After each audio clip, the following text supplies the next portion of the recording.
عزیز طلباء و طالبات، معزز خواتین و حضرات، عزیز ناظرین، میں ایک بار پھر آموزش فارسی کی اس کلاس میں آپ کو اپنی اور خانہ فرہنگ جمہوریہ اسلامیہ ایران لاہور کی طرف سے خوش آمدید کہتا ہوں۔ آج کی اس کلاس میں ہم کچھ ضمائر سیکھنے کی کوشش کریں گے۔ دیکھیے، ضمیر وہ الفاظ ہوتے ہیں جو اسم کی جگہ پر استعمال ہوں۔ ہم بالعموم گفتگو کرتے ہوئے ہر جگہ ایک ہی اسم بار بار نہیں دہراتے، بلکہ ایسا کرتے ہیں کہ ایک دفعہ کسی کا نام پکار کر پھر اس کے لیے کوئی سا مناسب ضمیر استعمال کرتے ہیں۔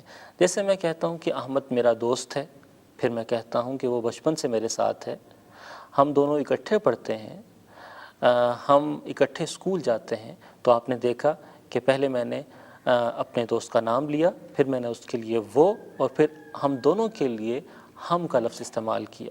اس میں وہ اور ہم یہ ضمیر ہیں۔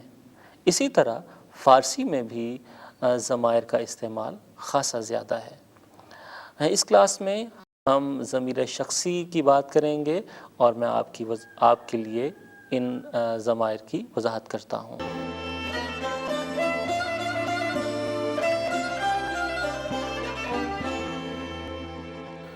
جس طرح انگریزی میں 6 ضمیر ہیں، اسی طرح فارسی میں بھی ضمائر کی تعداد 6 ہی ہے۔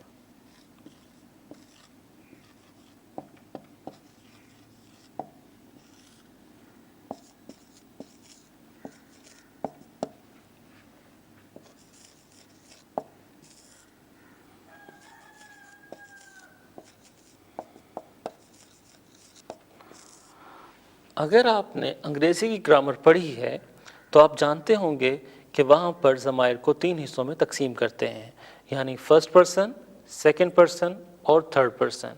اسی طرح فارسی میں بھی آپ فرسٹ پرسن کے لیے اول شخص، سیکنڈ پرسن کے لیے دوم شخص اور تھرڈ پرسن کے لیے سوم شخص کا صیغہ استعمال کرتے ہیں۔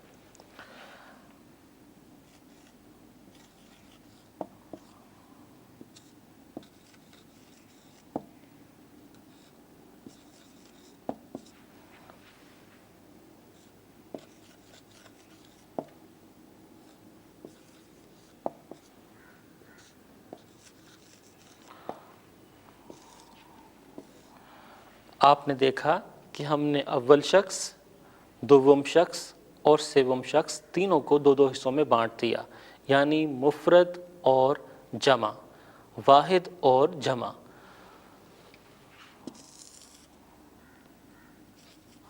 اول شخص مفرد من، یعنی آئی، میں۔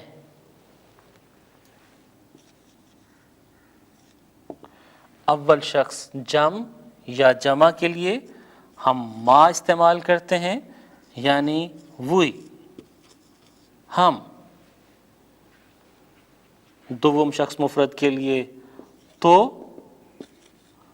یو، یعنی تم۔ دوم شخص جمع کے لیے شما، یعنی آپ۔ سوم شخص مفرد کے لیے او، اور یاد رکھیے کہ یہی لفظ، یہی ضمیر او ہم مذکر اور مؤنث، لڑکا یا لڑکی، مرد یا عورت دونوں کے لیے استعمال کر سکتے ہیں۔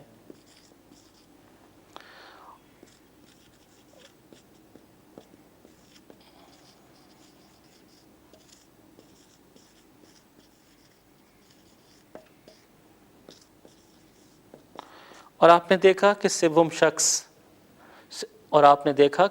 شخص جمع کے لیے ہم نے ایشان کا لفظ استعمال کیا ہے، یعنی دے، وہ لوگ جو تعداد میں زیادہ ہیں۔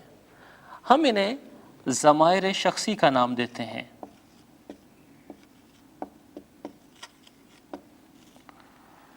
اور آپ نے یہ بھی دیکھا کہ ضمائر شخصی سیکھ کر آپ بہت آسانی سے جملے بنا سکتے ہیں۔ یہ ضمیر جو میں نے آپ کے سامنے لکھے، انہیں ضمیر شخصی منفصل بھی کہا جاتا ہے، یعنی ایسے ضمیر جو الگ سے لکھے جاتے ہیں اور دوسرے الفاظ کے ساتھ جوڑے نہیں جاتے۔ ہم اس وقت آپ کی کتاب کے درس ششم اور صفحہ نمبر 59 پر ہیں۔ آئیے اس سبق میں دیے گئے جملے اور مثالیں مل کر پڑھتے ہیں۔ محمد یک دانشجو است، محمد ایک طالب علم ہے۔ او خیلی باہوش است، وہ بہت ذہین ہے۔ یہاں دیکھیے ہم نے محمد نام کی تکرار کرنے کی بجائے او کا لفظ استعمال کیا جو ضمیر شخصی ہے، اور ضمیر شخصی منفصل سوم شخص مفرد یعنی تھرڈ پرسن سنگولر۔ باہوش صفت ہے، اور باہوش ہم انٹیلیجنٹ کے لیے، ذہین کے لیے استعمال کرتے ہیں۔ ان دونوں جملوں میں محمد سے متعلق بات ہو رہی ہے، لیکن دوسرے جملے میں ہم نے محمد کی بجائے او استعمال کیا ہے۔ بس ہم کہہ سکتے ہیں کہ ایسے کلمات جو تکرار سے بچنے کے لیے کسی شخص، جگہ یا چیز وغیرہ کی جگہ استعمال کیے جائیں وہ ضمیر شخصی کہلاتے ہیں۔ یہاں پر آپ کی کتاب کے صفحے پر جن ضمائر کی وضاحت دی گئی ہے میں انہیں پہلے ہی بورڈ پر آپ کی خدمت میں پیش کر چکا ہوں۔ یہاں دیے گئے جملے بھی مل کر پڑھتے ہیں۔ من دانشجو ہستم، میں طالب علم ہوں۔ ما دانشجو ہستیم، ہم طالب علم ہیں۔ تو دانشجو ہستی، تم طالب علم ہو۔ شما دانشجو ہستید، آپ طالب علم ہیں۔ او دانشجو است، وہ طالب علم ہے۔ آنہا دانشجو ہستند، وہ طالب علم ہیں۔ دیکھیے آپ نے من، ما، تو، شما، او اور ایشان کی مدد سے نہایت عمدہ جملے بنا لیے، اور یہ جملے بنانا نہایت آسان بھی ہے اور مفید بھی۔ تو فارسی سیکھتے ہوئے آج آپ نے ایک بڑا سنگ میل عبور کیا ہے، اور وہ ہے ضمیر کی پہچان اور ضمیر کا استعمال۔ آئیے آگے بڑھتے ہیں۔